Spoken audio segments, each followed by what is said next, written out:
right. Welcome to the first episode of the New Wave Knitting podcast.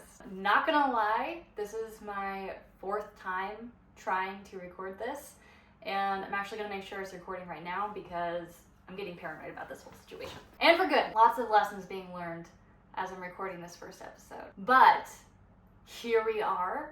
It's gonna be awesome. Lots of things I want to cover in this podcast. And I'm going to go over all the different sections that are going to be featured in this podcast on a regular basis. And I do plan on having quite a few episodes. Before we get to that though, let me first introduce myself. I'm Jeanette. I'm the person behind New Wave Knitting. What is New Wave Knitting? New Wave Knitting is a blog / Instagram that I started in January of 2022, so about a year and a half ago.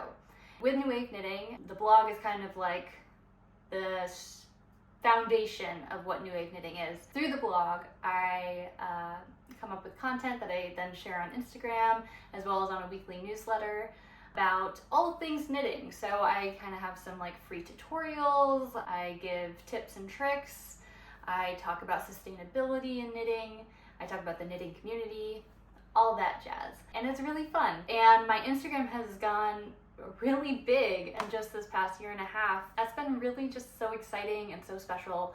I've just been feeling like there's been something missing though. Personally, love all things knitting and crafting and fiber arts, and I love to talk about it. So I think this is an awesome opportunity to be able to chat with you through this podcast. Thank you so much for being here. Another important thing that you should know about me is that I feel like I specialize in creating made-to-measure knitting patterns that allow you to use any weight yarn and any gauge. That's kind of like what lights me up and what makes my brain super happy, designing these knitting patterns. Currently, I am working on creating what I'm calling the Staple Collection, which is a collection of knitting patterns that I think are staples for your wardrobe. With all of those patterns, they're made to measure, allow you to use any weight yarn and any gauge, and they're quite like, because I think they're staples, they're like kind of basic, but yet modern and cool. Like this right here is a design that will be coming out, well, it hasn't been in testing yet, but it will be in testing soon. Maybe even by the time this podcast is live, but we'll see. Yeah, this is the staple tee. I've got a couple other staple patterns, but I'm sure you'll see those as we work through the podcast and whatever other YouTube videos I put out. That's kind of a bit about what I do in the knitting side. On the other side, just as a human, just so you know, I am a 28-year-old. I am currently coming to you live from upstate New York, which is where I grew up. I grew up in a very rural area in the Adirondacks. I'm currently back here. I've been here for the past year, but that will be changing soon, and I'll explain more about that later, and I'm really excited for that. But let's get into it. For the podcast itself, let me explain to you what the different sections you can expect to, see and watch. The first section that we'll talk about in our podcast is projects. I'll be sharing with you any finished objects that I have since the latest episode, as well as whips and things that I'm currently working on. Just as a heads up, a lot of those whips will be my own designs, so I'll probably be chatting a lot about my design process and giving you kind of an inside look on how I do all of that, because I've been finding that I've been mainly working on my own designs lately. Another thing about me that you should know is that I also work a full-time job. I work from home, so it makes it a little bit more flexible, but yeah, it's hard to make time to make patterns from others as well as my own designs, because design does take a lot of time and energy. For the projects, I'll mostly be sharing, again, inside look into my design process and what I'm working on. Another section that I am absolutely so stoked for is the pattern spotlight. If you have been around New Wave Knitting and maybe you're a subscriber to my newsletter, which I put out every week, I have a section in there called Pattern Spotlight, so you might be familiar with it. I also plan on doing a pattern spotlight in this podcast where basically I will showcase one pattern a week, at least one, if not more if I'm really feeling it. Mainly new patterns, and always patterns from other independent designers, indie designers. And I really love that because it's a great way to support other designers in the community. Plus there's just so many great patterns out there It's a great opportunity for me to share some awesome ones with you and to give you some inspiration. So that will be a definite feature in every episode. Another section is acquisitions. So similar to, I think, like some other podcasts do, I'll be sharing anything that's been like gifted to me or that I'm an affiliate for that I think you would also like. Like with any other kind of content creator, I'm an affiliate for different products and brands that I really love and that I think you would also love. So that will be my opportunity to kind of share some of those with you. And if you end up making any purchases off my links, I get some yarn money and no extra cost to you. And you also get something awesome. So it's just a win-win situation. And it's always fun to learn about new knitting tools and yarn and things like that. So that'll be my section to share that with you. Another section we've got is Q&A. So if you have any questions for me at all, please drop them in the comments, send me a DM on Instagram at New Wave Knitting, and I'd be more than happy to chat about it on here. And if you'd like, I can even give you a little shout out. That's a great opportunity if you have any sort of question at all. It could be about my personal life, it could be about knitting, it could be about design, blah, blah, blah, blah, you know, just hit me up. Another section is news. So for news, I'll give you any updates on New Wave Knitting that I think you might be interested in, as well as sort of like any tester call or pattern releases or anything exciting like that. I'll make sure to let you know in the news section. And finally, the last section is going to be life, because I think it's just as important to share a little bit about myself, like the knitter behind the knitting, right? So in there, I'll share any sort of life updates, some cool things that I might have been doing since the previous episode, books I'm reading, shows I'm watching, things like that. So we've got a really full podcast, and I'm sure this episode is going to be a bit longer than other podcasts. I don't know, I guess we'll see. Maybe it's hard to say that right now. But just because I'm explaining all of this, right? We're setting it up. Housekeeping. Ugh, I hate actually saying that for things like that. So let's just forget that. But yes, but now that we've got all of that laid out and all of the different sections that we will be chatting about, let's dive into our first section, which is projects. I have pretty much exclusively been working on staple tees for the past like 2 months, 3 months. So let me show you. Okay, so I'm wearing the second sample right now. Let me show you the first sample. My current whip is the third sample, just so you know. With each sample, I've been progressively getting closer to the final design. I think the third sample is going to be the final design, fingers crossed. And full disclosure, I haven't made too many top patterns before, specifically like tees. I've made a couple sweaters, a couple of tanks, but not any like tees. So I've basically been doing a lot of trial and error, a lot of learning as I go, and a lot of my process for my designs is doing trial and error and doing research, lots of YouTube, lots of looking at what the legends who have graced us with their videos on their Motorola razors on YouTube, and figuring out what techniques I like and compiling those into basically a design, then coming up with formulas based on the design that I want to create. So it's kind of like a mishmash of different things that I find and that I think come together for a cohesive design, and that I think is also easy and fun to make. So also good to know is that I'm mainly like a chill TV kind of knitter. I don't do a lot of cables and intricate patterns. I know some people might look down on that, but that's just who I am. And who knows, that might change, but currently that's what I'm into. Here is the first sample of the staple tee pattern. Isn't she pretty? So she is made in a fingering weight, actually it's the Luxe fingering from the Scranton Stitcher, and it's it's gorgeous. I wish you could touch it. It's her Luxe fingering blend is, I can't remember the exact percentages, but it is wool, silk, and cashmere. So it's absolutely lovely. The colorway is Nightmare at 20,000 Feet from her Twilight Zone collection, which has a beautiful pooling. I alternated skeins, so I didn't get like too much pooling or having any issues. I kind of like to do that just to like not run into any issues down the road and feel like I need a frog later. I love the blues, I love the colors. For the design, I really, as you can see, I was playing around. I have basically the basis of the design here. And again, it's a pretty like simple, but like I think a very cohesive design for a staple tee, you know what I mean?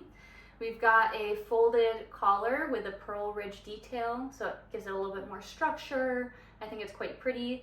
And then we have matching sleeve cuffs and hem. So altogether, those three elements, I think, just tie this whole tee together to make it just a really great go-to tee that's really pretty, but also not too basic. But maybe that's just me. The thing that I struggled with, and the hardest part of this design for me, is determining the increases and how to get them to work for everyone, you know? Because I'm doing this as a made-to-measure pattern, and I want to make sure that regardless of your bust size and your underarm size and all of that, as well as your starting size, that basically the increases just look good. So I tried out something here, which I got from a YouTube video, where basically all of the increases would be the same increase pattern for everyone, because doing customized increase patterns can be confusing. Like when you, like as a knitter, say I have a pattern and I have to do an increase plan, I know it's not the most intuitive, it's not the easiest, and it can be quite overwhelming. And so I was hoping to avoid that with this, but by doing it this way, you might be able to tell that the increases stop after a certain point, and I just don't really like that look. Also, super important to know with both this sample and this sample, I measured my underarm wrong. Meaning like the underarm measurement, or raglan seam measurement, I guess I should say too, is from like where your shoulder meets your neck down to your underarm. And this one is worse than this one somehow. But basically what I did was I measured my underarm for this at 9 inches, and I also didn't take into account the collar, which is an additional inch, so that puts us at 10 inches. Plus I added an additional inch because I thought it would give it like a looser, boxier fit. And so anyway, with blocking and everything, it grew. And also with like, I guess just with the underarm stitches added to it, maybe that's where that added inch comes to, because it ended up coming to 12 inches when it should be 7. So I really like it, but it does kind of have like, I don't know, it kind of makes your proportions a little wonky, and it does kind of like, I don't know, you don't have as much freedom with moving your arm kind of, and it pulls, like if I move my arm up, the whole shirt kind of comes up. I still like it, and I'm still gonna wear it, but for the design, I didn't want that to be the final thing, you know? Anyway, learned a lot of lessons with this first sample, which took a while because it was fingering weight yarn, but I ended up using both. I used 2 skeins, and I used them completely. I had to unravel my gauge swatch in order to complete it. I was definitely playing yarn chicken, and I thought it was going to come out more cropped, but after blocking it turned out just right. So it was meant to be. Also so grateful, and I feel very privileged that 2 fingering weight skeins can come up with a whole t-shirt for me. So very privileged for that. This sample, I basically did the same thing except for a couple of the things. Did the same thing except I didn't. So I made the collar as well as the hems and, the hem and the sleeve cuffs a tiny bit shorter, so at 3/4 of an inch rather than a full inch. And I also got the seams to go all the way to the bottom. Now this does require a increase plan that would be, each knitter will have to make their own increase plan. And this one, is done in DK weight yarn compared to fingering weight. It is done with Arcane Fibers DK base in their Out of This World colorway. They have a bunch of really cool variegated colorways. If you're interested, I have a 10% coupon code. I think it's NewWave10, but I'll put it in the description below if you're interested. They have really great colorways, and if you love variegated yarn, I highly recommend you check them out, and you can get 10% off with my coupon code. So there you go. But yes, so I figured out the increases here, but again, I didn't remeasure my underarm, and it ended up being too long. So it's good, but it's not perfect. I was really hoping that by the time I finished this, that the edits that I made would allow me to put out the tester call, but after blocking it, I was like, I just can't. I just needed to make sure that fixing the underarm measurement would result in what we need. So we've got the third sample rolling, and it's well underway. This is using Gallery Yarns Inca Eco Organic Cotton in blue suede. The colorway is blue suede. I love this cotton yarn. I'm not a big fan of knitting with cotton because it typically hurts my arm, but I just love the way this looks so much, and it's perfect for summer, right? Cotton's great for summer knits. And the thing that I especially love about this yarn is just the texture. So for some reason it doesn't look very slubby right there. I think slubby is the right term, but if I'm wrong, please correct me in the comments. But basically what that means is it gets thicker and thinner in the strand, right? So I don't know why, I don't know if you can tell, but basically it's thicker right here, and then it gets thin, thick, thin, thick, thin. And it's a good kind of regular thick, thin cadence. It creates a really lovely texture. And for the design, you can tell, I edited the neck shaping actually. So this is kind of, I think it's an Aran weight yarn, so it's a bit bigger than the DK weight yarn, which I was really curious to see how it would work because I thought DK might be the max, but this is turning out really good. I think Aran's bigger than DK. I could be wrong. They're all kind of similar, honestly. But yeah, so the neck shaping, I edited it. So the fingering weight yarn, I feel didn't have enough neck shaping, but I've got a formula figured out. So I think the neck shaping should be just as perfect as this one for all yarn weights now. So that's really cool. I'm glad I looked at that. And you'll notice that the sleeves, I'm working on the body right now. I have to add stitches for sleeves, but that's gonna be a much shorter sleeve length compared to this one, which goes on for days. So I think it's coming together. I'm also hoping I don't play yarn chicken with this because I'm almost out of this skein.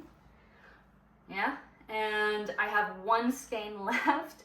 I think what I'll do is I'll finish out this skein on the body, and then on the new skein, add the sleeves. I might even call for testers before I technically finish this because I just am really concerned about the sleeves, but if the sleeves are okay, so I might just do sleeves next and then finish the body after and call for testers while it's not quite finished yet, because I really just need to get this tester call out. I really want, ideally, this pattern to be out before the end of August, maybe just at the end of August. At this rate, that's kind of what the timeline's looking like. But I still want it to be good for summer. I mean, you could really wear this year round, depending on the climate where you live. Being in upstate New York, would not wear this much during winter. You kind of need to hibernate all winter, so it wouldn't really work. But yeah, so I want to get it out anyway while some people can wear it. Of course, I know you Australians out there will be switching seasons soon, so this will be good for you at least. So that's what I'm working on right now. Let me know what you're working on, please, so I can live vicariously through you as you are working on super cool patterns and projects, because I feel like I've just been lost in the staple tee whirlwind, I guess, which is super fun, don't get me wrong, but like, I want to be making all the things, and I wish I had more time to make all the things. So please, share what you're making in the comments below. I would love to hear about it. For our very first pattern spotlight, I want to showcase Thine Own Top by Star-Crossed Knits. This top is super romantic, very elegant, and what makes it extra cool is a couple of things. One, it's made to measure, so it should fit you perfectly. You know I love made to measure. And it has like over 10 ways, I think, that you can do the straps. So the designer, Star-Crossed Knits, aka Tamara, full disclosure, we have hung out one time while getting lunch together at a brewery in Vermont, and we had a really great time and a great chat, and she's really cool. She came up with like this super versatile way, and she does this in her other designs too, of how you can do the straps and like play with ribbons to like really make it unique and even change up the top like each time you wear it, which is really cool. And she has a video on her YouTube channel, which I recommend you check out. She puts out a video, I think, once a week. It shows like the 10 different ways that she has done the straps for it and like how you can like change the straps for it. And also, by the way, you don't have to use any straps at all if you want to just have like a regular, just like, what do you call it? So if you want to check it out, I've got the link to the pattern in the description below on the Ravelry. And at the very least, and for all pattern spotlights, I recommend to help support our fellow small designers in our knitting community. Even if you're not really interested in making the pattern right now, if it's something you think looks cool, then I recommend going to the Ravelry if they have one or whatever the listing is on and giving it a favorite, because that just helps to hype them up. It helps their pattern get seen by more people, and even just that simple little favorite can go a long way. So I've got the Ravelry linked below. Go favorite at the very least, or if you want to get it, go ahead and make it. I'd love to hear if you end up making one. So for our first acquisitions, I want to share a couple of things. And the first thing I want to share are some notions that pretty much live on my needles all the time, and since I have gotten them, I haven't stopped using them, and they've honestly been life-changing as a knitter. I'm an affiliate for Twice Sheared Sheep, and these are all Twice Sheared Sheep notions. I'm going to have links down below for each individual, or if you just want to browse their shop, go for it. But the first thing I want to shout out is their row counter stitch marker. So they have a couple different designs for these. This one's the circular one. They also have ones that are just like long chains. Not my favorite, because I find that those will like dangle really long, right? It's like twice the length of this, and they can get like caught up in your yarn or with your needles, and you kind of have to untangle things a lot. But I find that these ones work really well. I think this is a medium size. You'll notice that the chains are quite large. And so these go over like 5mm needles, whatever. They have smaller sizes and larger sizes as well, I think. For sure it's smaller sizes. I can't remember if this is, I don't think this is the large size. But I absolutely love these. I usually use these, honestly, rather than just a regular Borm, beginning of round marker. And basically what you do, I'll just use my my whip to show you. And while I was between sections, my dog took my whip and brought it into the other room by the yarn. So a stitch fell off. So, you know, just dog things. But, okay, so now it's fixed. Now it's fixed. So let's just get hypothetical here. So I've got my row counter stitch marker. I'm putting it in the first chain between 0 and 1. And it's on my left needle. So it's as if I just knit a full first round on my knitting. And all I do is, after I finish this round, I just simply move into the next chain between 1 and 2, and that's it. And so the way I read this is that I'm now on row 1 or round 1, working towards round 2 or row 2, whichever. And that really helps me keep track. So like, compared to other methods, so you've got like a clicky stitch counter, those might not be near you when you need them, then you don't click. My method before this was to always use tally marks. I would like tally on the pattern itself how many rows I've completed. But the problem with that was that I would often leave the pattern somewhere else, and then I would tally on whatever paper I had nearby or on my phone, and then I would have to go back to the pattern and add them up, and then I'd like forget to count some, and then I would always be counting the rows anyway, and it was just not efficient and not cool. It was not cool at all. It was very lame. But these allow me to never have to doubt myself, and it actually saves me so much time, such a headache, and all that jazz. So I highly recommend. Oh, and if you're like, oh, but what happens after I complete like all 10 rows? Do I have to just like make tally marks for them? No. What you do is you use this nifty little, I think they call it a melody clip, and it looks like this. And what you do is, say you knit around and you've done all 10 rows, you've gone through all of the chains, you move this little melody clip onto the next chain. So then I'll put it onto between 1 and 2, and that tells me that I'm working on the teens, right? So really you can get like 100 rows working with just this, which is pretty cool and very nifty. Highly recommend. That's number 1. Number 2, the thing I wanted to show you was in these notions that live on my needles are their knitting increase and decrease stitch markers. So they typically come in sets that are really cute.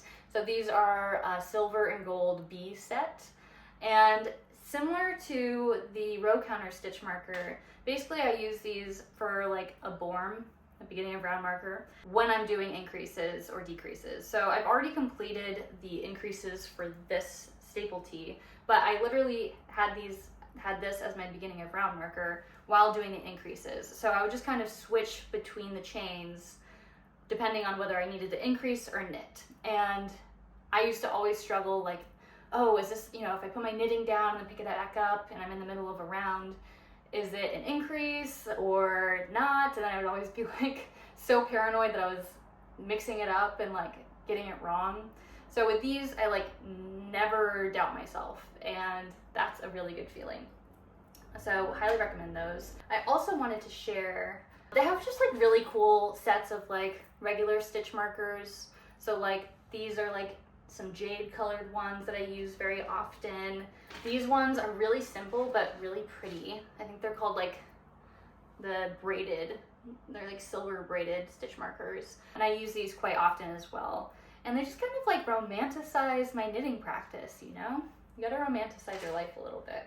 Lastly, this one is just such a game changer. So I used to really avoid trying on my knits because I hated putting them on scrap yarn, and I'd always drop stitches and twist stitches, and it would just always be such a hassle and take a long time.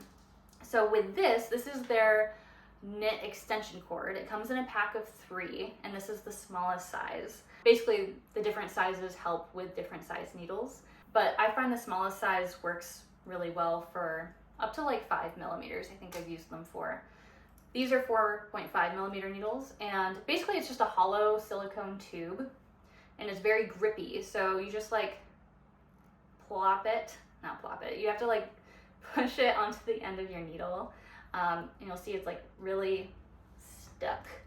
And you don't want to pull too hard, of course, because it can come off, but all you have to do really is just like slide your stitches onto it, and it takes me under 2 minutes to like get all of my stitches onto that.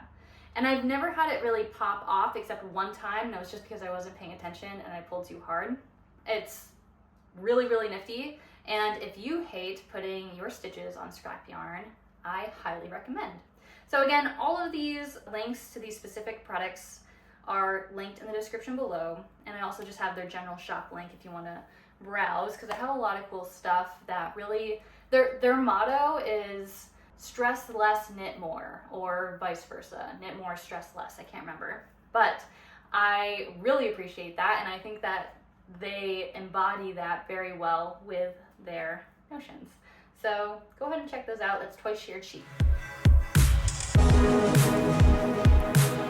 This section is typically going to be the Q&A section, and I thought I would knit with you as I chat. And obviously I don't have any questions to answer from you yet. So I thought I would answer a couple of questions that I have gotten, say, on my Instagram before, just to kind of get us in the zone for what the Q&A section is going to look like. So for the first question I thought I might answer, just so you get to know me a little bit better, is when and how did I learn how to knit? I taught myself how to knit when I was 10 years old. My aunt gifted me a how to knit book for Christmas, and I grew up in a very, very rural area in upstate New York. My parents actually didn't get internet until last year, so there you go. So I didn't have YouTube to like help me along the way, and I'm a very visual learner. I had this book and I was trying to figure it out so badly. My mom had, I don't know where she got this, but it was like this bulky cotton yarn, and it wasn't blown, so it was super heavy. So again, I don't know where she got it. And she also had some chunky needles, probably like 10 to 12 millimeters. And so I was practicing on that, and I got to the point where I figured out how to cast on, which it taught me a super weird cast on method actually, that I would do for years following this. Really wish it had taught me how to do long tail cast on, but I was doing this super weird, it was pretty tight cast on method for a very long time because of this book. So anyway, figured out how to cast on, and then I couldn't figure out how to turn my work, and I was puzzling over it so hard. I really wanted to figure it out. Mind you, I was already like super interested in fiber arts. I started making friendship bracelets around 8 and was like trying to sell them, but would always just give them away and stuff. But yeah, so anyway, super into it, really wanted to figure it out, and I've always been a bad sleeper, meaning like I've always kind of struggled with insomnia, even as a kid. Like my brain just doesn't turn off. So in this bout of insomnia, I couldn't stop thinking about knitting, and I was trying to figure it out in my brain, like how it works and how to do it. It finally clicked, and I like got out of bed and tried it, and I got it to work. And so I figured out how to do garter stitch. It just kind of went from there, and up until a couple years ago, I really only did super basic projects like squares and things, nothing crazy at all. I actually started off the topic of how I learned how to knit, but before New Wave Knitting, I actually tried doing a Etsy store for embroidery. So it was called Wavy Days, and I was just kind of like experimenting with different embroidery things, like different embroidery styles, and trying to find my own style.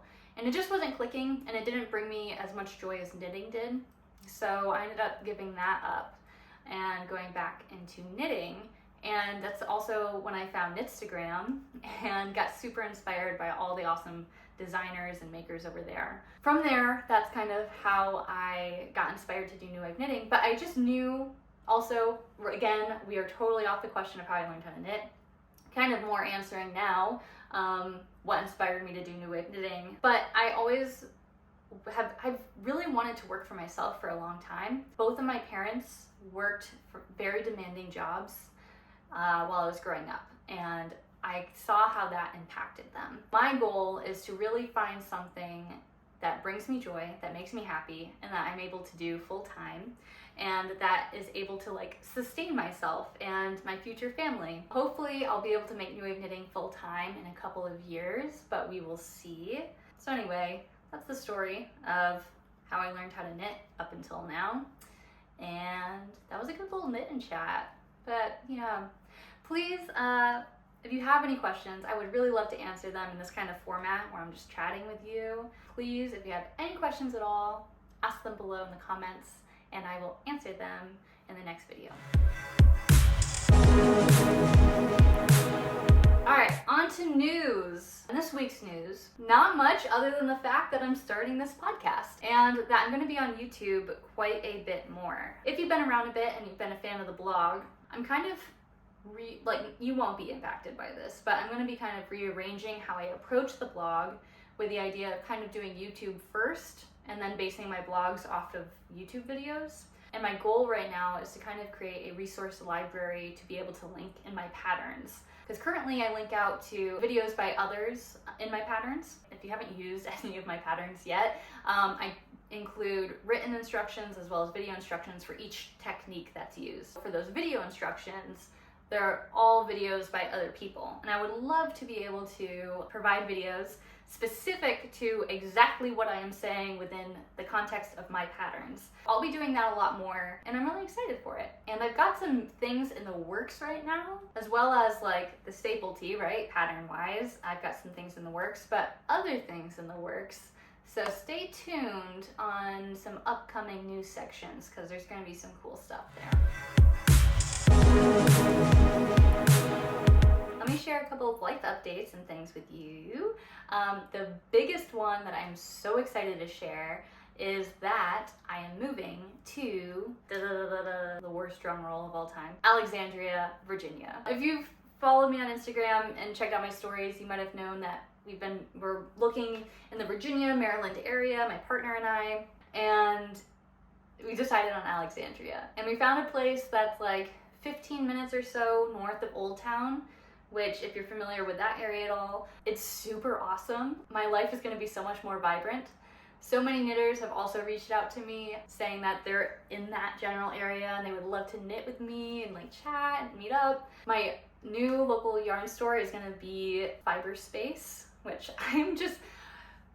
you guys, I can't express enough to you how excited I am. A little background too, I explained that I'm currently in upstate New York. I've been living here again for the past year after living in Montreal the previous year, which is just an hour north of here. Before that, I lived in Burlington, Vermont, which is so rad, and it's been my favorite place that I've lived before. And I'm pointing that way because it's located that way. Before that, I have lived again in upstate in the Adirondacks. And then before that, I lived in Albany, New York, while I went to grad school. Fun fact, I went to grad school, got a master's in education, and I was an English teacher for a year for 8th and 10th graders. That was a time. Prior to that, I lived in Michigan in Ann Arbor for a year. I've been kind of like all over. I've been sampling like small cities and major city, trying to get a vibe for what I really want. I really, again, loved Burlington. I loved Montreal, but when I was in both of those places, it was still COVID. I've just been craving human connection, and then circumstances have basically made us live here, which this place is actually what was my partner's grandmother's house in a super rural, super isolated area. And I've just been like, it's been like 3 years of not being able to hang out and make connections with people, really. I'm just really craving connection, and I'm so excited to be able to move somewhere that's so bright, so vibrant, such a vibe that I love, and also has seems like such an awesome fiber knitting community too, you know? I am really, really looking forward to that. If you're in the area, comment below, and I'm imagining us kind of getting a group together to do some knitting stuff, or maybe meeting at Fiber Space or whatever. So let me know if you're in the area. Would love to hang out. I'm craving friends so badly. I'm literally like the loneliest person ever. Just to qualify that, I have a very loving partner who I love very much, but we both work from home, and we've basically only hung out with each other for the past 3 years. So you get it. But yeah, so that's the big announcement for life. We'll be moving August 11th-ish, so can't wait. Other things I want to share. I'm a big reader. As I mentioned, I was an English teacher. I've also worked in libraries before. So I thought it'd be kind of fun to share about books that I'm reading and maybe shows that I'm watching too. Don't need to take super long on this, but I did just finish. Oh, let me also say first that I am super into horror, thriller, mystery, and speculative fiction. So just as a preface. Also, sometimes I do get a craving for some like chick lit and stuff like that. So I'm kind of a wild card. So you never know what you're gonna get. Except mostly it will be horror and thriller. So the first one, I just finished this, How to Sell a Haunted House by Grady Hendrix. I really liked his book, The Southern Book Club's Guide to Slaying Vampires. I was surprisingly really impressed with that book. It was like super gory and like disturbing, and it was just It was great. So I saw this at the bookstore, picked it up. We actually got it for my partner's birthday. We were out and about. And it had me in the first half, not gonna lie. The second half was a little disappointing. It kind of like takes a turn. It's original, but it just wasn't my cup of tea. I feel like it could have taken a different direction and been better. But I mean, he's really great at writing suspense. He's really good with like his language and making it like horror. So if you're interested in that, you might like this. I've kind of seen a lot of mixed reviews on it. So if you're into horror, check it out. I am now reading The Last Word, which was gifted to me from Book of the Month Club in May. And so far it's really spooky. It's like about a woman who is, I'm only on page like 70. It's about a woman who seems to have something tragic happen recently in her past, and she is now house sitting alone on this island, and there's a creepy neighbor and weird things are happening, and it's very spooky, and I'm into it.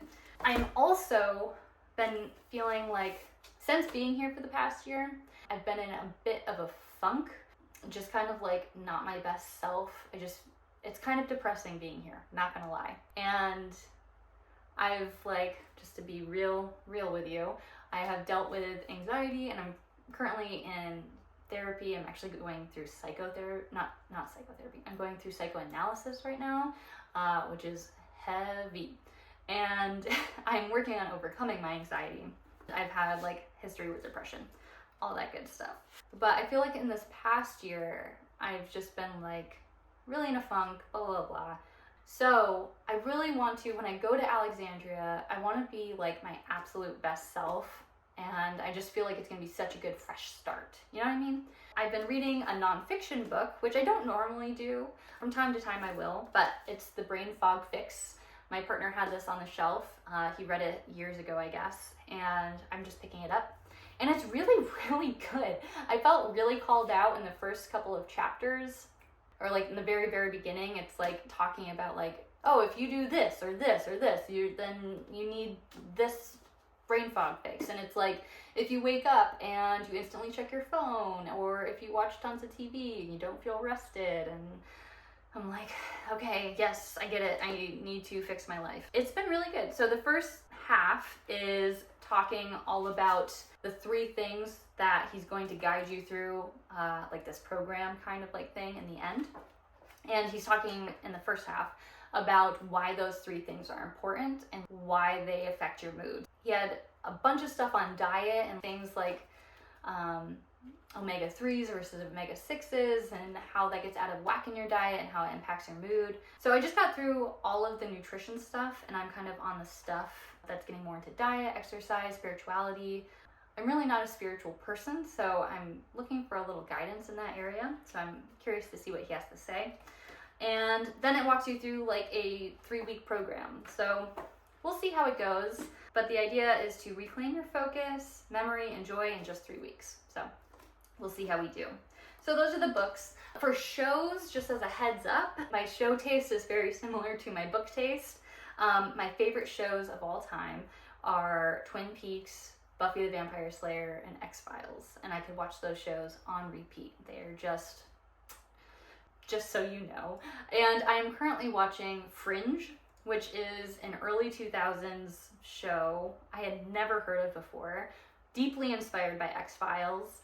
It's like got an FBI kind of thing going on, and they have a fringe division where they check out things dealing with like fringe science, and it's good. The first season and a half took me like, I was like, okay. The acting was just not great, and it would pull me out of it a lot, but it was still entertaining. So I've stuck with it. I think I'm on season 4 now. Again, TV knitting girly, right?